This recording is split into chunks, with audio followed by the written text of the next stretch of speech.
और 9 second news में अब संसद के विशेष सत्र से जुड़ी कुछ खबरें आपको दिखाते हैं।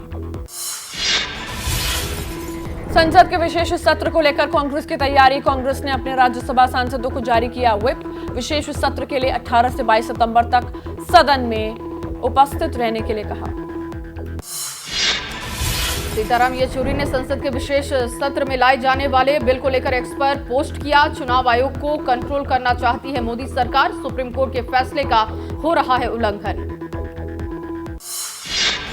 राहुल गांधी ने अपनी हालिया लद्दाख यात्रा से जुड़ा एक वीडियो साझा किया। कहा, उठाते रहेंगे इस केंद्र शासित राज्य की आवाज, क्योंकि भारत माता की आवाज ही हर देशवासी की आवाज। कांग्रेस नेता हरीश रावत का बयान। हमने संवैधानिक संस्थानों की स्वायत्तता की रक्षा को आगे बढ़ाने के लिए गठबंधन किया है। गठबंधन के किसी साथी की हो सकती है अपनी राय।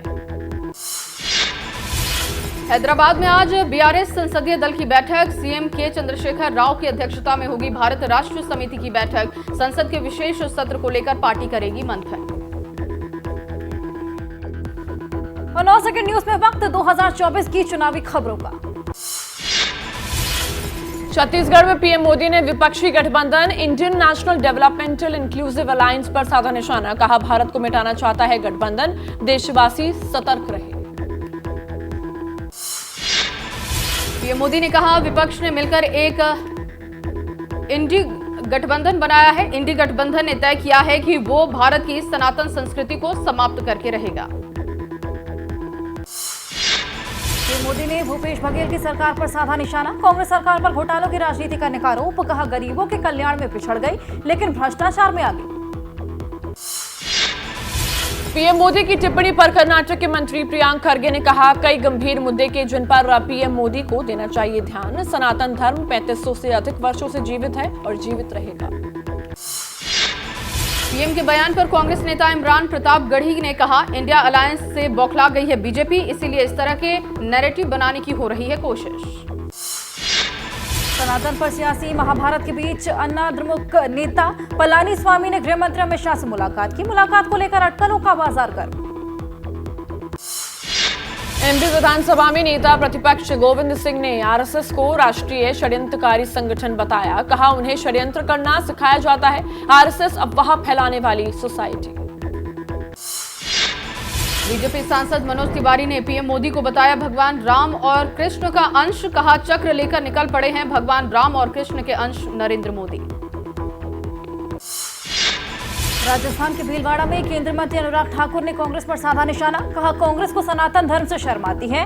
कांग्रेस का मकसद है सनातन धर्म को खत्म करना। मध्य प्रदेश के सीहोर में मुख्यमंत्री शिवराज सिंह चौहान ने कहा, मैंने और बीजेपी सरकार ने अपनी सेवा की है। कांग्रेस के उम्मीदवार केवल चुनाव के समय आते हैं और गायब हो जाते हैं। फेक न्यूज से निपटने की कर्नाटक की कांग्रेस सरकार की तैयारी। मंत्री प्रियांक खरगे ने कहा, सभी मानते हैं कि फेक न्यूज लोकतंत्र के लिए खतरा है। गलत जानकारी से समाज में फैल रही है अव्यवस्था। हैदराबाद में एक कांग्रेस बैठक को शर्तों के साथ मिली तेलंगाना पुलिस की इजाजत। 17 सितंबर को होगी जनसभा। सोनिया, राहुल, प्रियंका सहित कांग्रेस अध्यक्ष खरगे शामिल होंगे। कांग्रेस वर्किंग कमेटी की बैठक पर बीआरएस नेता के कविता ने निजामाबाद में कहा, हर सूचकांक में आज तेलंगाना सबसे आगे है। कांग्रेस तेलंगाना के लिए नहीं करेगी कोई काम।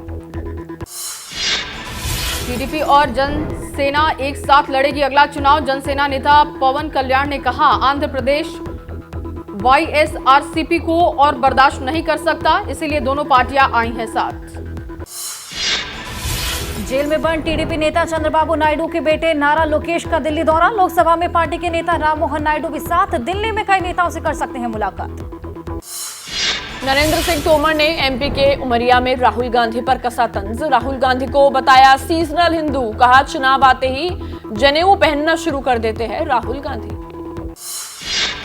कांग्रेस नेता मल्लिकार्जुन खड़गे से यूपी के इटावा से चुनाव लड़ने की मांग। इटावा के कांग्रेस कार्यकर्ताओं ने लिखा पत्र। कहा, दलित वोटर्स के बीच मजबूत होगी कांग्रेस।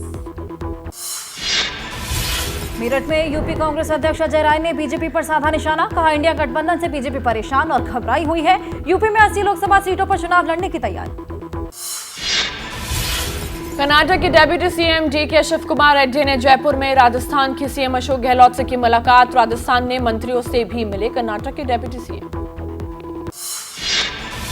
दिल्ली कांग्रेस के नेता अरविंद लवली ने कहा, कांग्रेस नेतृत्व देने के लिए सक्षम, पार्टी संगठन को मजबूत करना पहला लक्ष्य। कांग्रेस नेता और कार्यकर्ता आए एक साथ, कांग्रेस नेतृत्व देने में सक्षम।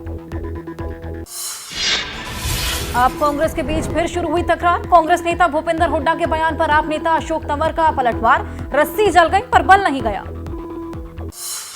बस्तर पहुंचे छत्तीसगढ़ जनता कांग्रेस के प्रदेश अध्यक्ष अमित जोगी। कहा, हम क्षेत्रीय दलों से गठबंधन को तैयार है। सर्व आदिवासी समाज और बीजेपी कांग्रेस नाराज विधायकों से भी करेंगे बात।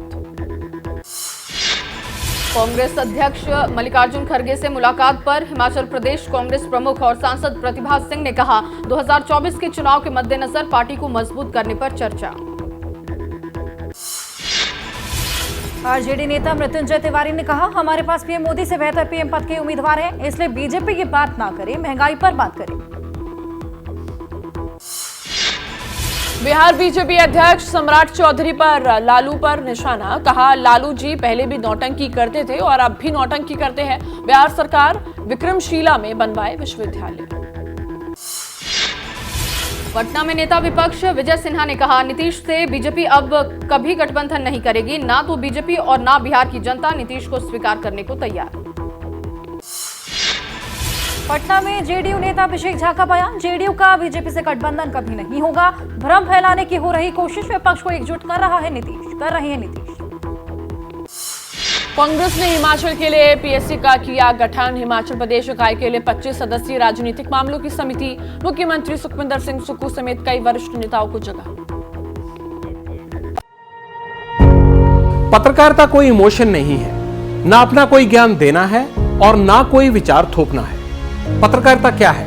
पत्रकारिता का मतलब है सही जानकारी इकट्ठा करना और तथ्य बताना। पत्रकारिता आज जितने महत्वपूर्ण दौर में है, शायद पहले नहीं थी। इस दौर से निकलने के लिए सिर्फ सच दिखाने की जरूरत है, वो सच जो आपके हित को आगे रखे। इसलिए अब रात 9 बजे प्राइम टाइम नहीं होगा, ये आपका टाइम है। जगविंदर पटियाल के साथ देखिए पब्लिक इंटरेस्ट, सोमवार से शुक्रवार रात 9 बजे सिर्फ एबीपी न्यूज पर। एबीपी न्यूज आपको रखे आगे।